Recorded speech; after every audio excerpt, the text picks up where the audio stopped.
today we're going to talk about teaching by example. So sometimes when I teach a parenting class, I'll say I'd like to tell you the 3 most important things we can do for our children.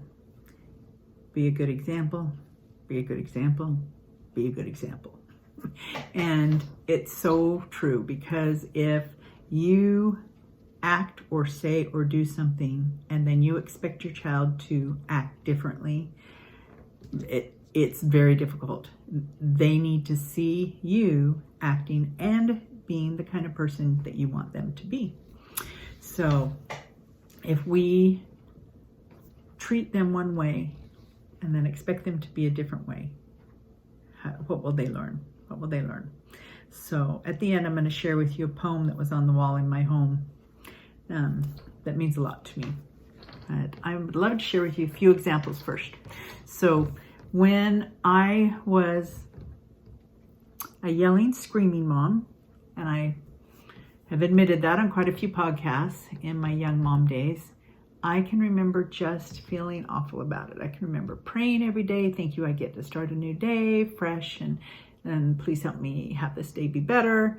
But I also remember going to my kiddos and saying how sorry I am. I'm so sorry that I lost my temper and that I had a tough time dealing with this. Can you please forgive me, and let's move forward. I really think that if we expect them to admit faults and wrongdoings and frustrations and work things out with us, we need to do the same with them. There was a story that I just love, and it's about this man and his son. They were working together repairing a bike, and a neighbor came over and talked to them for a few minutes, and then he left. And several hours later, that friend came back and he said to the father, and they were still working on the bike, and he said to the dad, with your wages and what you make every hour, you could have bought a new bike. Consider all the time you've spent this afternoon working on this old bike. And then the dad stood up and said, I'm not repairing a bike, I'm training a boy. I love that story, because it really is about the time that you're spending with your children and the projects that you do and the love that they feel coming from you, no matter what's going on. So before a child can be influenced for good by his or her parents, there must be a demonstration of respect and love. And there's so many times when, well, there's lots of times I lost my temper, but I can remember one time losing my temper very badly with my oldest daughter. And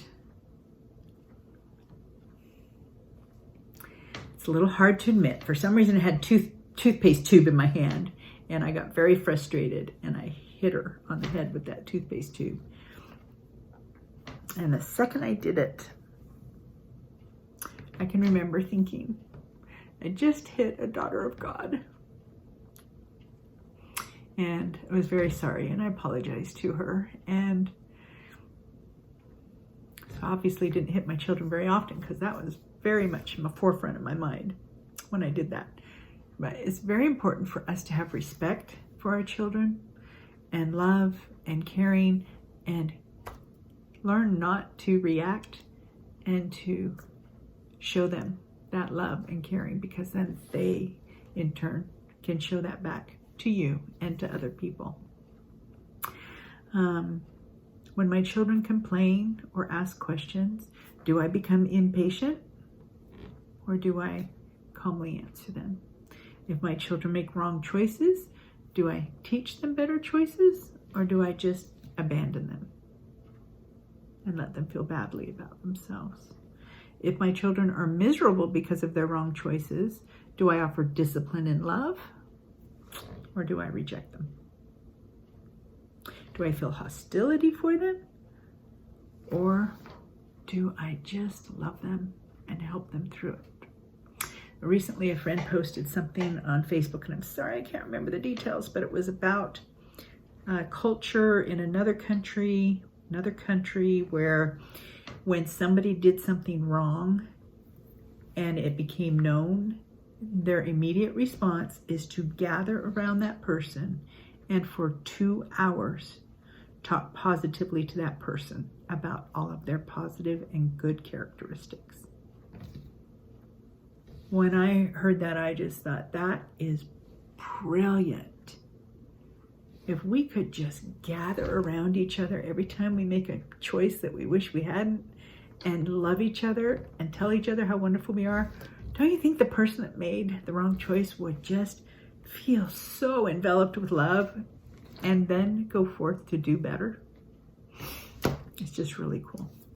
So when we teach values and we're willing to walk by faith and be a good example and never give up on those precious children. So this poem that my mother had on the wall by the water cooler in the kitchen, so I read it many a time while drinking water. It's called Children Learn What They Live. I need my glasses for this one. If children live with criticism, they learn to condemn. If children live with hostility, they learn to fight. If children live with ridicule, they learn to be shy. If children live with shame, they learn to feel guilty. If children live with tolerance, they learn to be patient. If children live with encouragement, they learn confidence. If children live with praise, they learn to appreciate. If children live with fairness, they learn justice.